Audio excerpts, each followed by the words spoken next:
Sampai satu hari itu mau company outing ke Bali. Company outing ke Bali, terus habis itu karena aku orang Indonesia jadi diserahinnya ke aku. Jadi aku bikin tim bertiga, ya udah dong kita habis itu bikin rencana segala macam, dan akhirnya udah nih kita ke Bali nih. Pas kita ke Bali itu udah apa ya, aku udah merencanain semuanya sampai event organizer, hotel segala macam itu udah semuanya udah beres. Pas nyampe di Balinya itu, bos aku tiba-tiba nggak mau ikut ke semua kegiatannya. Udah nyampe di Bali Pak? Iya, udah nyampe di Bali. Semua tim kantor udah di Bali juga? Iya. Tiba-tiba bos kamu nggak mau? Bos aku nggak mau ikut semua kegiatan yang ada di Bali. Dia cuma pokoknya dia mau kegiatan sendiri gitu kan. Sampai satu hari tuh aku mikir kayak kok aneh banget sih gini. Soalnya yang event organizer itu suka ngasih tau ke aku, bos kamu malam-malam suka pergi. So aku yang kayak tujuannya mana nih gitu kan. Iya. Terus habis itu ya udah dong. Awalnya sih aku masih nggak masalah ya. Cuma begitu pas ending company outing itu tuh kan kita ngitung uang kan. Ternyata tuh uangnya tuh banyak apa ya, kurang banyak gitu loh. Miss. Sedangkan semua bond udah ada gitu kan. Pengeluaran juga sesuai dengan apa yang ada di bond gitu. Jadi kamu dipercayakan budget. Iya. Budget pergi ini sama kamu. Iya. Terus tapi ada yang miss ternyata. Iya, kayak akhirnya kamu dicurigain. Iya, jadi jumlah yang ada itu tuh ada yang kurang kan. Harusnya tuh jumlahnya nggak segitu gitu. Jadi kayak ada yang miss gitu, kayak ada bond yang hilang gitu kan. Itu dalam bentuk cash atau gimana? Dalam bentuk cash. Terus habis itu selidik ternyata bos aku yang suka malam-malam ngambil cash itu ke tempat plus. Ya, ke tempat plus. Itu udah pribadi lah ya, no judgment. Maksud aku kalau misalnya emang mau pribadi ke sana ya silahkan, tapi pakai pengeluaran sendiri, jangan dari kantor ya. Tapi kok kan kamu yang megang uangnya, gimana dia ngambil malam-malamnya? Jadi dia minta staff yang lain yang Jepang. Untuk? Dia bilang katanya buat dia kan mau pergi makan siang kan. Kayak makan siang itu dia juga nggak mau ikutan sama kita. Jadi dia bilangnya ini buat makan, buat segala macam. Nah udah dong dikasih kan, terus kayak dia bilang katanya malam mau ngajak staff karaoke gitu kan. Ternyata bukan karaoke tapi ke tempat plus gitu. Tapi nggak ada bonnya nggak dikasih tahu. Iya, tempat gituan kan. Iya. Terus habis itu dia malah bilang, kamu yakin kamu nggak ngambil uangnya? Dia gitu Pak. Malah dituduh jadinya. Ya, jadi pas dia bilang gitu aku jujur sakit hati, yang selalu udah semua diurusin, hotel dikasih diskon, IO juga diskon gitu kan. Tapi kok aku malah dituduh ngambil uang gitu kan. Terus habis itu aku nangis di situ. Maksud aku kayak itu bos udah ngambil aku ke Jepang, aku mau balas budi, aku mikir gitu. Jadi aku kerja sebisa mungkin yang aku bisa gitu kan. Tapi aku malah dicurigain gitu. Jadi terus habis itu pas aku nangis itu ciciku kan melihat kan, ciciku kan tinggal di Bali. Ciciku melihat terus ciciku bilang, udah deh kamu gak usah pulang ke sana, kamu gak usah balik ke Jepang, kamu di Indonesia aja kayak gitu. Kalau perlu Cici panggilin polisi supaya itu orang-orang Jepang ditangkap aja gitu. Biar kamu tetap di sini. Kalau emang mereka udah nyakitin kamu gak usah diikutin lagi. Cuma gimana ya, namanya juga kayak tak berasa masih tanggung jawab gitu kan. Jadi ya udah aku tetap pulang balik ke Jepang. Pas balik ke Jepang ditanyain dong sama orang pajak. Jadi kayak kita nyewa orang pajak tuh dari luar lagi ya. Nah ditanya ini kemana uangnya gitu kan. Tuh aku bingung kan. Iya, aku juga bingung mau jawabnya gimana gitu loh. Aku nangis tuh di situ, aku nangis tuh. Kenapa nangis? Soalnya dicurigain aku terus gitu loh. Kamu nggak bisa bilang bahwa ya ini entertainment bos aku gitu. Aku udah bilang gitu. Terus habis itu orang pajaknya bilang, konsultannya bilang, emang nggak ada bonnya gitu kan. Nggak dikasih juga, masih bos-bos nggak mau ngaku kalau dia kesono gitu kan. Tapi ada buktinya kalau dia kesana gitu. Terus habis itu cuma pada akhirnya kan si bos kan tetap nyalahin aku kan, jatuhnya tuh jadinya aku ngambil uang perusahaan. Terus habis itu ya aku kan nangis terus dong. Ya udah nangis, maksudnya kok disalahinnya begitu gitu kan. Terus udah aku nangis itu, terus habis itu konsultannya juga bilang, tapi emang sih kalau udah bos udah kayak begini emang udah nggak bagus kata dia gitu kan. Konsultannya ngomong? Iya, konsultannya. Berarti konsultannya tahu dong ada. Konsultannya udah lama kerja sama si bos ini. Berarti udah tahu waktunya gitu. Jadi si konsultannya tuh bilang ke aku, Jessica kalau kamu emang mau udah nggak kuat nggak tahan, kalau misalnya kamu cari kerjaan baru nggak apa-apa cari aja, karena bos kayak begini nggak sehat, dia bilang gitu. Konsultannya aja bilang begitu gitu kan. Udah tahu ya. Ya. Terus habis itu cuma aku masih tetap berusaha rasanya sampai kontrak selesai dong. Terus habis itu aku Kamu kontrak berapa tahun? 2 tahun. 2 tahun, oke. Terus habis itu aku tetap di situ. Terus tapi bos aku tuh mindahin meja aku ke paling pojok, dimana orang-orang tuh nggak bisa deketin aku karena meja aku paling jauh sendiri dibanding meja yang lain. Oke. Jadi kayak aku diasingin gitu supaya aku berhenti dari kantor itu dengan niat aku sendiri, Iya, bukan dipecat dari kantor. iya, kalau dipecat kan harus dikasih pesangon. Iya. Kalau berhenti sendiri nggak akan dikasih apa-apa. Iya. Oke. Di situ jadi ada senior yang ngomong sama aku pun diomelin seniornya.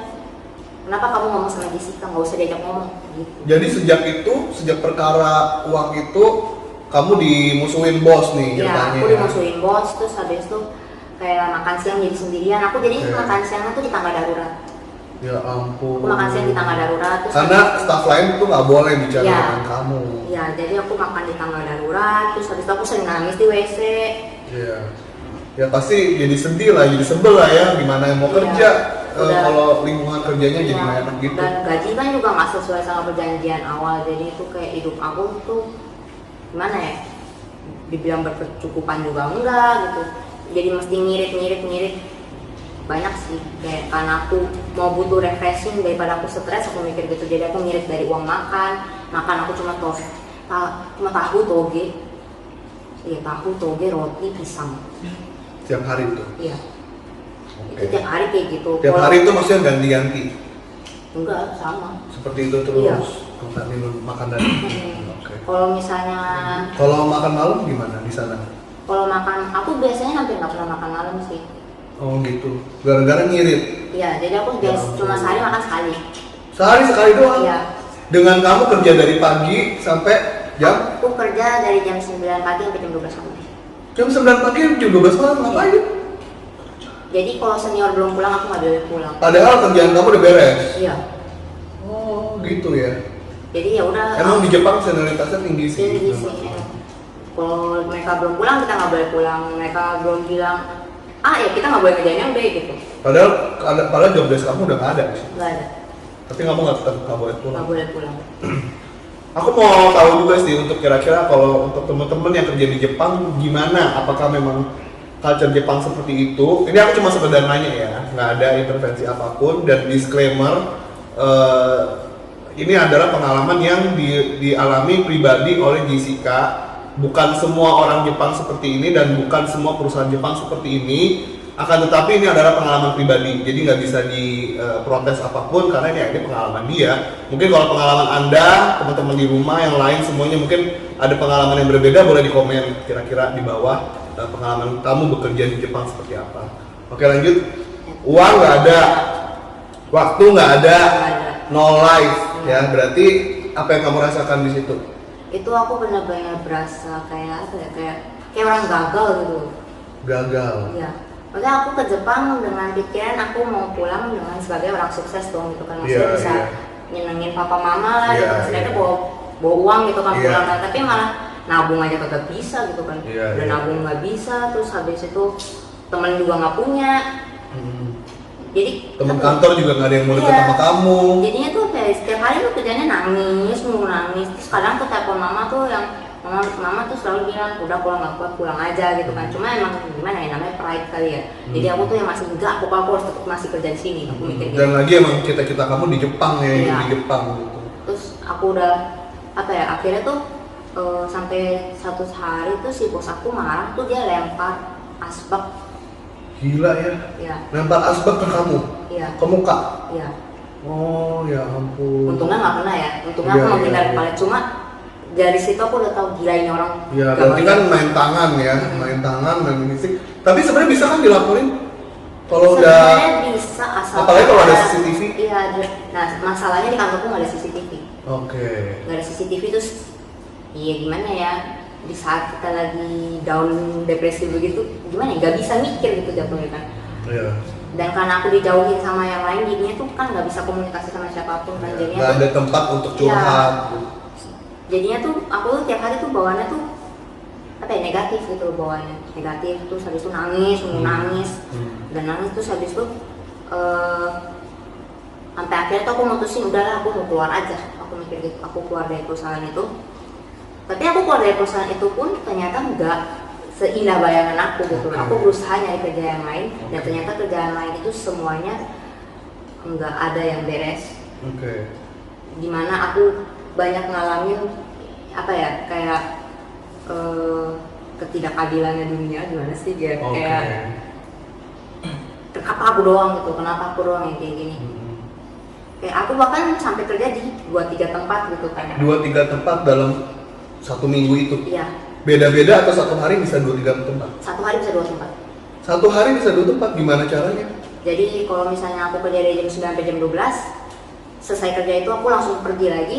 Jam 9 sampai jam 12 malam? Ya, Kamu kerja udah dari jam 9 sampai jam 12 malam, tapi masih bisa kerja lagi di tempat iya, lain? jadi aku kerja lagi ke tempat lain dari jam 2 pagi sampai jam 5 pagi. Kerja apa? Aku kerja di kayak di izakaya gitu. Apa tuh izakaya? Kayak tempat buat nyemil minum. Ya, jadi yang nggak tahu izakaya itu tempat bar kayak minum-minum, tapi belum tentu bentuknya bar ya. Bisa jadi restoran, tapi minum-minum ada cemilan lah gitu. Itu biasanya di Korea dan di Jepang banyak tempat seperti itu, di Cina juga banyak.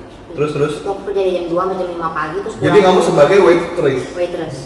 kamu nggak ngerasa bahaya kerja di tempat begitu? Gimana? Apalagi dengan fisik kamu yang udah lelah kan dari jam 9 pagi sampai jam 12 malam, terus kamu lanjut kerja lagi jam 2 sampai 5 pagi. jam 5 pagi, terus jadi tidurnya Jam 7 pagi. sampai jam 8. Karena kan jam 9 udah kerja lagi. Aku tidur jam 7 pagi. Kalau misalnya dapat kerjanya yang shiftnya siang itu aku bisa tidur sampai jam 10 atau 11. Oh, jadi kerjanya yang berikutnya ada shift-shiftan. Yang kerjaan setelah dari bos yang tempar kamu pakai asbak ini pindah kerjaan apa? Itu aku pindah, aku dikenalinnya sama orang gereja. Katanya aku disuruh jadi penerjemah koki bahasa Indonesia. Oke, Jadi kayak- di pusat di restoran lagi. Iya, di restoran. Katanya dia mau bikin restoran Indonesia, dia butuh penerjemah karena kokinya orang Indonesia. Tapi ownernya orang Jepang, ownernya orang China. orang China. Ya, orang China yang udah tinggal di Jepang. Ya udah dong aku kesana, ternyata aku dijadiin waitress. Oke, jadi pengalamannya nih kerjaannya semua dijanjikan nggak ada yang bener ya, nggak ada yang beres. Ada kontrak nggak sih kayak gitu? Nggak ada. Oh, dia bilang katanya nanti kontraknya lagi dibikin, tapi sampai aku kerja 2 mingguan pun kontraknya nggak dapet di aku gitu. Oke, kerjaan yang sebelumnya yang sama si bos graphic designer itu juga nggak ada kontrak. Itu ada kontrak, tapi Gajinya nggak sesuai lagi. Ya. Semua yang ada di perjanjian itu nggak sesuai. Ya, itulah kalau kerja jadi orang asing suka digituin deh. Mungkin yang kerja jadi orang asing di negara asing ya mungkin mengalami lah ya kayak gitu-gituan. Terus akhirnya kerja di situ di kerja di 2 tempat tiap hari. Kamu ada pergaulan nggak? Enggak ada.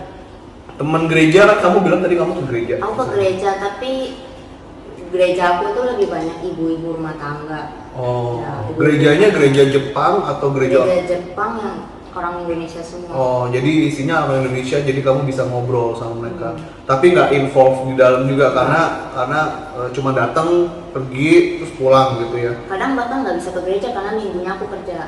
Iya, oke. Dan kadang pas kerja, yang semenjak aku kerja di restoran itu yang dijadiin waitress itu, aku tuh kerja dari jam 9 pagi sampai jam 1 pagi. Oke.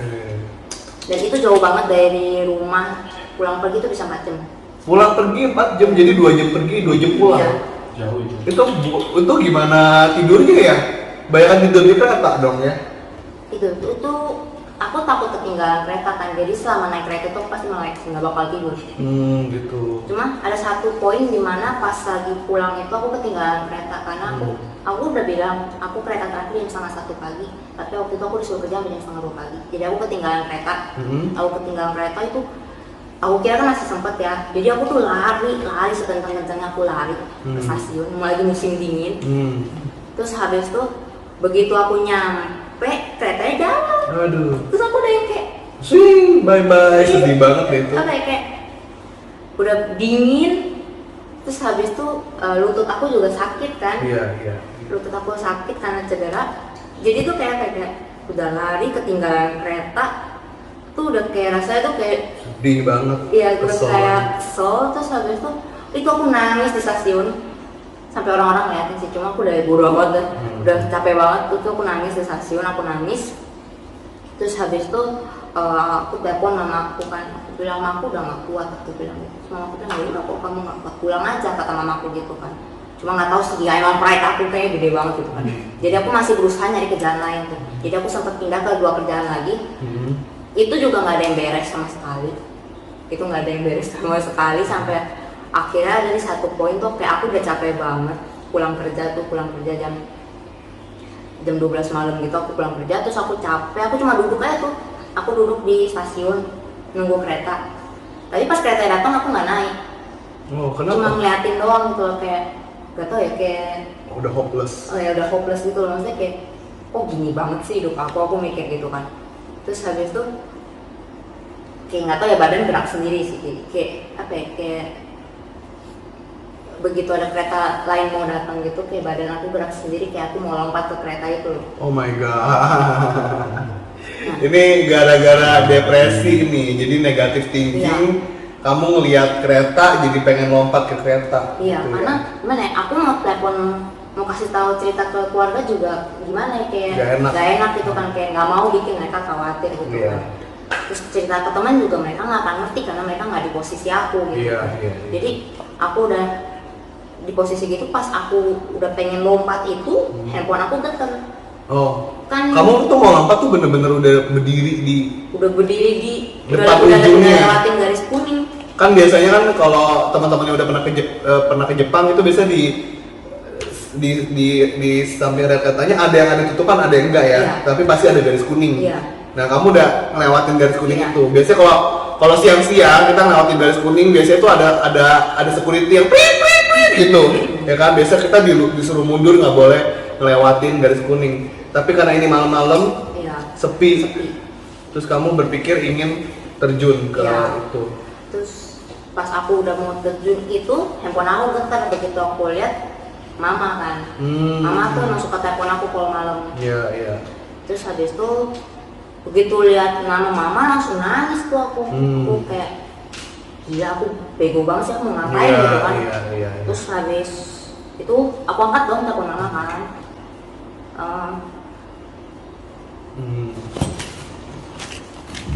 Pas aku angkat telepon mama itu,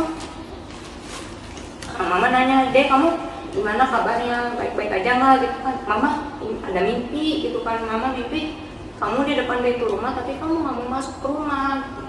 Mama bilang gitu kan. Terus habis itu mama bilang, "Mama takut kamu kenapa-napa, makanya mama telepon," kayak gitu kan.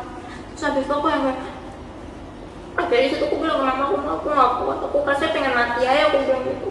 Kayak aku ke Jepang bukan buat kayak begini gitu kan. Maksudnya kayak aku sekolah di sekolah mama tinggi-tinggi, tapi pada akhirnya aku kayak cuma jadi waitress gitu kan, jadi waitress. Terus habis itu bukan cuma itu ya, aku dituduh ngambil uang perusahaan, aku dijauhin gitu kan. Maksudnya kayak kenapa aku gitu kan, kenapa nggak yang lain aja, kok aku yang ngalamin gitu kan. Maksudnya aku nggak mau kayak gini, aku bilang gitu. Terus habis itu mama gue bilang, "Deh, mama tuh sebenarnya tahu kamu emang mau banget ke Jepang, mama juga ngedukung keputusan kamu, tapi kalau emang kamu udah nggak kuat, pulang aja, nggak apa-apa, mama terima kamu apa adanya," katanya gitu.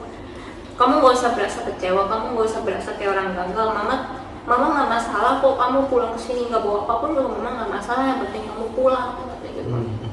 "Daripada kamu di sana sendirian, mama aku khawatir," katanya gitu. Mama nggak mau kamu kenapa-napa di sana, mending kamu pulang aja kalau emang kamu udah nggak kuat," katanya gitu kan. Akhirnya ya udah, aku pikir udah aku mau pulang aja, aku mikir gitu kan, aku mau pulang, tapi aku mau pulang pun aku nggak ada uang gitu kan. Aku nggak ada uang, sekarang semua udah habis buat biaya sehari-hari, buat bayar uang sewa segala macam, aku nggak ada uang. Itu aku bilang sama mama, tapi aku nggak ada uang mau buat pulang, aku bilang gitu. Terus habis itu mamaku bilang, mama usahain ya. Maksudnya aku tahu keluarga aku juga bukan, bisa dibilang bukan yang berkecukupan gimana gitu kan. Dan aku tahu mamaku juga nggak ada uang buat pulangin aku gitu kan. Jadi aku cuma yang kayak kayak mau pulang tapi kayak gak tahu gimana cara pulang gitu kan. Sedangkan kalau misalnya mau putus kontrak rumah segala macam kan harus bayar lagi kan, penalti segala macam. Betul. Itu aku sampai jual-jualin semua barang-barang aku baju, tas, semua itu aku jual. Yang penting aku dapat uang supaya bisa bayar gitu kan. Setidaknya yang bisa aku selesaiin dulu dengan apa yang aku punya gitu kan.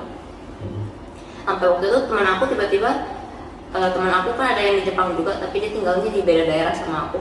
Dia telepon aku, J, lu mau pulang nggak? Kalau mau pulang nggak apa-apa, pakai uang gua dulu. Yang penting lu pulang, gua nggak tega lihat lu di sini, kata dia gitu kan. Terus habis itu aku gak enak kan, maksudnya aku janganlah, aku bilang gitu kan. Aku masih bisa kok, aku bisa nyari, aku bilang gitu. Nah aku akhirnya udah jual-jualin semuanya pun masih tetap aja nggak kurang gitu loh. Dari yang aku pas pergi bawa 3 koper, udah tinggal 1 koper gitu. 1 koper bahkan isinya juga gak ada gitu loh, gak ada gitu kan. Aku tuh pulang waktu itu pulang ke Indonesia tuh sampai nggak ada baju. Itu kamu gimana cara jualin barang? Jadi aku kayak download aplikasi, ada namanya Mercari gitu. Itu aku jual-jualan baju aku di aplikasi itu tuh. Jadi memang menerima barang bekas iya, dijual. Iya. Oke. Waktu kamu mengalami depresi, kamu mengalami ingin bunuh diri, kamu dituduh dan segala macamnya, itu kamu doa nggak sama Tuhan? Itu aku jujur pas aku lagi depresi itu aku menjauh banget dari Tuhan. Aku sadar aku menjauh dari Tuhan gitu kan. Apalagi aku sejak kapan menjauhnya? Semenjak Jepang? Kejadian yang di Bali itu. Oh, yang itu aku pas habis balik ke Jepang itu aku udah mulai jarang ke gereja gitu kan. Kayak apa ya, kayak otak aku tuh nggak bisa mikir gitu, kayak ke gereja apa gunanya sih gitu. Aku mikirnya gitu, ke gereja apa gunanya, toh aku hidupnya juga kayak begini gitu kan. Aku mikir gitu. Kamu mungkin berpikir bahwa orang lain hidup di Jepang tuh menyenangkan, tapi sebenarnya harapan kamu hidup di Jepang tuh menyenangkan, tapi ternyata kok kebalikannya apes banget gitu ya, malah sering dapat masalah dan segala macam. Karena aku udah menjauh gitu, tapi aku berasa banget semakin aku menjauh dari Tuhan, hidup aku semakin hancur. Kayak semua yang aku lakuin tuh nggak ada yang baik gitu kan. Aku yang tadinya rajin baca Alkitab, jadi nggak rajin baca Alkitab, doa juga jarang gitu kan. Karena tekanan hidup. Iya. Dan ke gereja pun jadi kayak bengong gitu loh, kayak orang ini pendetanya ngomong apa sih gitu kan. Jadi kayak gitu, jadi kayak negatif banget, jadi kayak apa ya, kayak aku tuh jadi di situ tuh iman aku goyah gitu loh, kayak Tuhan ada nggak sih? Jadi aku mikir gitu. Iya. Cuma tapi kamu sering waktu lagi mengalami masalah, ada nggak momen-momen dimana kamu nangis di bawah kaki Tuhan gitu, diranjang di kamar? Ada, aku pernah nangis sambil doa gitu kan. Aku bilang, Tuhan kok aku kayak gini banget gitu kan. Aku nggak tahu mesti gimana gitu. Tapi aku nggak mau juga pulang kayak orang gagal begitu. Aku nggak mau, tapi aku mau pulang gitu kan. Aku nggak tahu mau ngapain gitu kan di sini. Hidup sengsara kayak begini gitu buat apa gitu kan. Aku nggak happy juga. Cuma kayak tiap kali aku nangis gitu, kayak walaupun kayak aku nangis doang di dalam hati gitu, kayak waktu aku mau lompat ke kereta pun itu aku di dalam hati juga kayak, Tuhan aku nggak kuat, sorry gitu, aku nggak kuat, aku nggak mau gitu kan. Pas di saat itu mamaku telepon, itu juga aku rasa Tuhan yang kasih tanda ke mama aku gitu kan. Kasih mimpi ya. Makanya bisa akhirnya mamanya mimpi bahwa kamu tuh ada di pintu tapi nggak mau masuk ke rumah gitu. Jadi situ aku berasa banget Tuhan masih sayang sama aku, dan dia nggak mau aku kayak menyanyiakan hidup aku tuh di satu tempat yang emang kalau aku nggak happy ya buat apa kamu lanjutin gitu. Dan habis itu semenjak mamaku telepon itu, mamaku bilang, kamu coba mulai doa lagi, kamu mulai baca Alkitab lagi, kamu jangan ngejauh dari Tuhan, karena kalau kamu menjauh dari Tuhan, kamu akan semakin berasa sendirian. Iya, betul. Dan emang aku pas di Jepang itu aku berasa benar-benar sendirian gitu, karena semenjak aku menjauh dari Tuhan, aku makin berasa kayak hidup itu kayak udah nggak ada artinya gitu, kayak apa sih gitu kan. Jadinya aku ngikutin saran mamaku, aku mulai baca Alkitab lagi, walaupun nggak masuk ke otak aku paksain baca Alkitab. Terus habis itu aku ketemu beberapa ayat yang sampai sekarang masih aku catat di handphone aku. Oke, good nih, ada ayatnya nih. Belum kelar. Jadi ini Jadi ini perjuangan kamu dari kamu yang rohaninya turun dan jatuh di suatu tekanan hidup yang berat banget di Jepang, negara asing, dan kamu perempuan. Terus ini perjuangan kamu untuk menaikkan iman lagi gitu Iya. ya di dalam tekanan hidup di Jepang ini. Yang which is sebenarnya aku yakin banget sebenarnya tekanan hidup seperti ini tuh dirasakan oleh warga Jepang sendiri sebenarnya. Karena pasti persaingan dan sikut-sikutan di kantor, di perusahaan itu terjadi. Karena kan di Jepang kan tingkat bunuh dirinya tinggi banget ya. Iya. Tinggi banget kan kayak Utang khusus bunuh diri. iya. Terus dari itu banyak wanita, pria itu yang lompat ke kereta. Jadi aku rasa it happens to you juga sih waktu itu. Iya. Ayatnya apa? Aku waktu lagi baca kitab itu, aku baca Mazmur 3 ayat 5 sampai 6 itu, percayalah kepada Tuhan dengan segenap hatimu dan janganlah bersandar kepada pengertianmu sendiri. Akuilah Dia dalam segala lakumu, maka Ia akan meluruskan jalanmu. Di situ aku sadar sih kayak, ya emang kalau dengan pengertian aku sendiri aku nggak bisa gitu loh. Cuma aku yakin apa yang aku alami itu semua demi kebaikan aku sendiri sih. Dan mungkin apa yang Tuhan rencanakan buat aku ke depannya itu lebih baik lagi dari apa yang udah aku alami sekarang gitu. Jadi di saat itu aku udah terpuruk gitu, aku baca Alkitab, terus habis itu selain itu aku juga ketemu banyak ayat lagi yang itu benar-benar menguatkan aku gitu kan. Bahkan kadang bisa tiba-tiba aku nggak lagi ngapa-ngapain gitu, tiba-tiba ntar muncul lagu rohani gitu kayak Iya. kayak apa sih ini sih tiba-tiba muncul karena aku lagi nggak mikir apa-apa Sama, gitu. gue juga ngalamin itu. Iya. Itu kalau kita udah lagi mulai dekat sama Tuhan tuh Roh Kudus yang ngingetin lagu-lagu lama muncul gitu. Iya, makanya kayak udah muncul lagu begitu, aku juga yang kayak mulai dengerin gitu kan, kayak muncul lagu aku langsung cari tuh lagu dan lagu itu aku dengerin. Terus begitu aku mulai berdoa lagi, aku mulai coba kontak orang gereja gitu kan, aku bilang aku mau pulang, ada yang bisa tolong bantu nggak gitu. Terus akhirnya Ada yang membantu. ada yang bantuin aku gitu kan, orang gereja ngumpulin dana buat aku supaya aku bisa selesain kayak kontrak-kontrak bayar segala macam gitu, itu bisa dibayar. Oh, karena kamu nggak menyelesaikan kontrak kerjaan, jadi kamu kena penalti atau gimana? Kontrak rumah sih lebih Oh, tepatnya. kontrak rumah. Karena rumah kan udah kontrak 2 tahun kan, jadi Iya. kalau misalnya nggak Keluar, pas 2 tahun itu Kena penalti. Iya. Jadi kamu harus bayar. Iya, aku harus bayar. Terus habis itu teman mama juga bisa tiba-tiba tuh bilang ke mama, nih kamu bawa anak kamu pulang sambil kasih uang ke mama gitu. Mama pun tuh sampai nangis, maksudnya kayak kok bisa tiba-tiba gitu. Maksudnya mamaku kan nggak cerita ke siapa-siapa juga kan. Iya. Tapi kayak Tuhan menggerakkan orang lain gitu. Iya. Buat menjadi berkat buat mama sama aku gitu kan. Ya, jadi memang itu kayak udah jalannya Tuhan membawa kamu tuh pulang gimana pun caranya ya, Iya. supaya kamu tuh bisa ada di Jakarta lagi bersama keluarga dan hidup kamu juga ya lebih baik lah di sini ya, karena di Iya. sana kan kondisi rohani juga turun banget, nggak ada komunitas yang seperti di sini. Nah kebetulan di sini kita join sama core ya, ada komsel di sini, makanya fungsinya komunitas tuh ini ya. Jadi bisa saling menguatkan, bisa saling mendukung, bisa kayak gini nih, dengerin curhat kamu kayak gitu. Selama di Jepang kamu ada nggak temen yang bisa diajak curhat kayak gini? Nggak ada. Sama sekali nggak ada. Nggak ada. Nggak ada. Teman wanita pun, Nggak ada. teman gereja pun Nggak ada. nggak ada. Jadi kamu gereja di sana gimana? Kamu datang nyanyi terus dengerin firman Aku pulang datang, aja gitu? nyanyi dengan firman persembahan pulang. Nggak ada yang nanyain kabar kamu, teman gereja, orang gereja, panitia gereja gitu? Mereka cuma kayak basa-basi biasa ya, tapi habis itu udah baik gitu kan. Oh. Kayak apa kabar? Oh baik, oh ya udah. Nggak ada yang nyimpen nomor WhatsApp kamu terus untuk kontak kamu? Nggak ada. Halo Jessica, kamu apa kabar selama di ini? Nggak ada Nggak yang... ada. Oh, jadi kamu selama di Jepang tuh hidup dalam kesepian, Iya. kesendirian, Kesepian, kesendirian, terus depresi, tekanan hidup, nggak ada uang, Iya. gitu. Kamu ada ini nggak? Sempat ada pacaran nggak di sana? Aku sempat pacaran Oh sempat kenal, Iya. sempat kenal cowok Jepang. Jepang atau orang mana? cowok Jepang.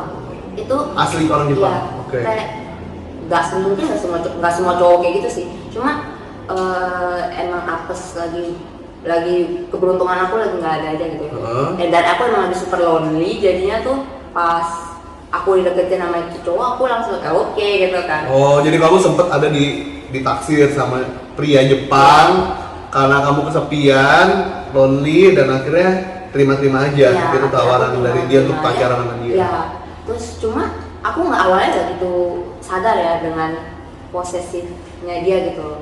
Sampai satu hari tuh aku mau ketemu sama teman-teman kuliah aku yang dari universitas yang ada di Jakarta itu, teman-teman aku lagi pada datang buat main ke Jepang, aku mau ketemu sama mereka gitu kan. 3 cowok sama 1 cewek, plus aku kan di 2 cewek kan. Iya. Nah aku mau ketemu sama mereka, nggak boleh sama dia. Terus dia marah, dia tonjok muka aku kan. Ditonjok.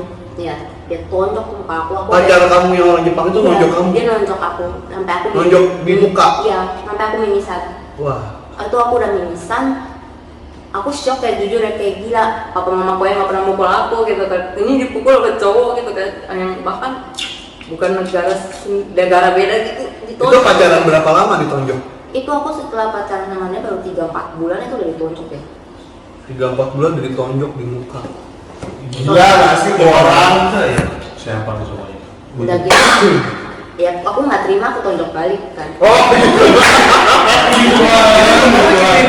Bener. tonjok balik. Oke. Gila ya, mama papa aku nggak pernah nonjok aku, kamu nonjok aku tonjok balik. Aku pikir gitu. Oke. Ya udah aku tonjok balik kan. Jadi terjadi kekerasan dalam berpacaran gitu. Iya. Toxic gak sih? Toxic banget karena Maksudnya kan kita tahu ya ada kadang-kadang orang yang tidak dalam Tuhan atau gimana itu pacaran yang gak sehat gitu, yang gak kudus gitu. ya karena apa ya, pas aku bilang aku mau ke gereja, aku pernah bawa dia ke gereja juga. Tapi di saat aku lagi ngobrol sama pak pendetanya, aku lagi ngobrol sama pak pendetanya, dia tiba-tiba marah, dipukul aku kan sama dia kan. Oh, jadi dia cemburuan banget ya? Iya, terus Kamu bersinggungan sama cowok dikit langsung Iya. gak boleh sih. Terus kayak aku berusaha buat nyari kerjaan lewat koneksi yang ada di gereja gitu, dia juga marah tuh, terus habis itu dia bilang ke aku, kamu selingkuh ya, katanya gitu. Terus aku bilang, buset, ngomong sama pendetanya selingkuh gitu kan. Jadi tiap kali aku ngelakuin segala sesuatu, kayak misalnya aku mau ketemu teman dibilangnya selingkuh, ketemu pendeta dibilangnya selingkuh. Iya, iya. Jadi ngomong sama cowok dikit aku langsung dibilangnya selingkuh gitu kan. Iya. Cuma bodohnya aku masih bertahan sampai 6 bulan kemudian. Jadi total aku setahun kan sama dia kan. Ya itu cuma aku bodoh banget sih. Kamu suka diajak aneh-aneh gak sama dia? Dia itu pas awal baru pacaran, baru awal pacaran, berarti kan baru hari kedua pacaran, dia udah ngajakin aku having sex. Oh. Di situ aku nggak mau kan, karena Terus prinsip kamu aku masih nggak- maksudnya kenapa masih terus sama dia? Karena lonely. Iya. Kamu takut Itu- takut kehilangan seseorang yang bisa kamu sandarin gitu kali Iya, ya? itu karena aku lonely sih. Dan aku sekarang tahu banget kalau emang lonely itu ya lebih baik gak usah jangan cari. Jangan cari. Dan Karena itu sadar adalah kayak gitu, gitu. karena itu adalah keputusan emosional yang Iya. nggak logika gitu ya. Kalau aku kayak kalau lonely ya udah kamu datang aja ke Tuhan, jangan cari orang yang buat jadi sandaran kamu, sedangkan kamu tuh sebenarnya sama dia ya suka juga enggak gitu kan. Terus kamu ini nggak apa maksudnya dibully, maksudnya dipegang-pegang atau apa, digoda-goda? Dia berusaha megangin ya, pasti dia akan berusaha megang kan. Hmm. Cuma emang aku gak suka dipegang orang. Oke. Dan kamu mempertahankan. Aku mempertahankan. Maksud Jadi aku, kamu nggak kasih. ya nggak kasih. Kalau dia mau putus ya silahkan. Pokoknya aku nggak mau ngelakuin apa yang dia mau. Oke, bagus. Memang harus begitu. Tapi sebagai perempuan walaupun suka sama pasangannya harus tetap mempertahankan Iya. gitu ya. Karena gimana Sampai di hari Iya. pernikahan gitu. Gimana pun juga itu kan kayak apa ya, kayak sesuatu yang berharga yang harus kita jaga gitu loh. Karena nggak semua orang pikiran kayak kamu. Iya sih. Zaman sekarang kan ya udah gitu kan, kasih aja zaman sekarang. Bahkan kalau di negara bule kan justru kalau masih virgin itu dikata-katain gitu. Itu aku juga sebenarnya dikatain. Dikata-katain. Kamu kalau kayak begitu di Jepang nggak akan ada yang suka katanya gitu. Cuma maksud aku ya nggak harus aku nggak butuh orang Jepang suka sama aku juga. Iya, yang penting Tuhan suka sama kita. Ya udah gitu kan. Cuma mereka tuh bilangnya katanya kalau misalnya belum pernah begitu, berarti kamu tuh cupu. Iya. Sedangkan menurut aku justru kamu yang udah begitu sebelum menikah itu yang cupu menurut aku. Oke. Iya. Good. prinsip Ya, yang maksudnya luar biasa. jangan segampang itu gitu loh melepaskan apa yang berharga gitu loh buat kita. Iya, iya. Oke, jadi kehidupan kamu di Jepang itu ternyata pengharapan kamu tuh mengecewakan. Kehidupan kamu tuh berharap dunia ini bisa memuaskan kamu gitu ya. Ternyata pekerjaan di Jepang sucks, dan gitu hidupnya juga nggak baik di sana, mengalami di stalking sama orang yang aneh, terus mendapatkan pacar yang tidak seharusnya, tidak sepadan. Lawatan apa yang kamu rasakan ketika di situ? Apa yang ingin kamu berikan, sebarkan ke teman-teman yang dengar? Jadi aku udah ngalamin pengalaman kayak gitu, dan aku udah tahu rasanya menjauh dari Tuhan itu tidak membawa kebaikan sama sekali buat diri aku. Sampai akhirnya mau bunuh diri juga. Itu malah bikin aku makin menjauh dan makin terjerumus ke dalam dosa jatuhnya. Oke. Dan aku tahu begitu walaupun aku kayak gitu, Tuhan selalu ada gitu loh sebenarnya. Tuhan selalu ada, dan Tuhan tuh menunggu aku buat kembali kepada Dia gitu kan. Amin. Supaya aku bisa berjalan bersama dengan Dia. Jadi aku sih ya apapun yang dialami ya Everything good for the reason. semua For a ada good rasanya. reason in our life gitu ya. Karena sebenarnya baik atau buruk dalam hidup kita itu sebenarnya kita tuh tidak pernah terjauh dari rancangan dan genggamannya kuasa Tuhan. Jadi walaupun kita dalam kondisi yang terpuruk, dalam kondisi yang tertekan ya, dengan bos yang aneh juga, sebenarnya Tuhan tuh tidak pernah tidak pernah luput dari pandangan Dia. Kita tuh tidak pernah luput dari pandangan Tuhan gitu. Sebenarnya kita tuh tetap di dalam tracknya Tuhan. Ya asal kita tetap berseru dan berdoa sama Tuhan ya. Dan sebenarnya kayak apa yang udah kita rencanain itu ya kalau nggak sesuai dengan jalan Tuhan ya udah gitu. Akhirnya nggak ada poinnya, pointless akhirnya. Jadi sekarang kita lebih baik kita bertanya sama Tuhan ya. Iya. Ya bertanya, Tuhan aku mau kemana? Tuhan aku harus melakukan apa? Rencanamu apa terjadi dalam hidupku? Maka itu semua akan terjadi yang indah-indah seturut dengan rancangan Tuhan gitu ya. Oke, thank you banget Jessica udah menceritakan tentang kisah hidup di Jepang yang luar biasa banget, dan kita percaya penyertaan Tuhan tuh nggak cuma untuk Jessica, untuk kamu-kamu yang nonton di sini, untuk semua teman-teman yang ada di studio sekarang ya. Jadi aku yakin banget kalau kita berserah sama Tuhan, Tuhan pasti menyertai kita, dan yang pasti sulit-sulitnya hidup kita dalam tekanan, kita terus bersama Tuhan. Itu namanya perjuangan tuh. Perjuangan hidup, kita terus berjuang terus sama Tuhan, berjuang terus walaupun kondisinya tidak baik, tapi Tuhan Yesus tetap baik gitu. Oke, thank you teman-teman yang sudah nonton. Jangan lupa di like, subscribe, komen, dan di share ke teman-teman kalian. Dan kalau kalian ada ide misalnya kesaksian apapun, bisa DM ke Instagram aku, dan juga bisa email di email aku, dan nanti aku bacain kesaksian dari kalian. Nanti semoga bisa memberkati teman-teman yang lainnya. Oke, see you on my next video. Bye bye.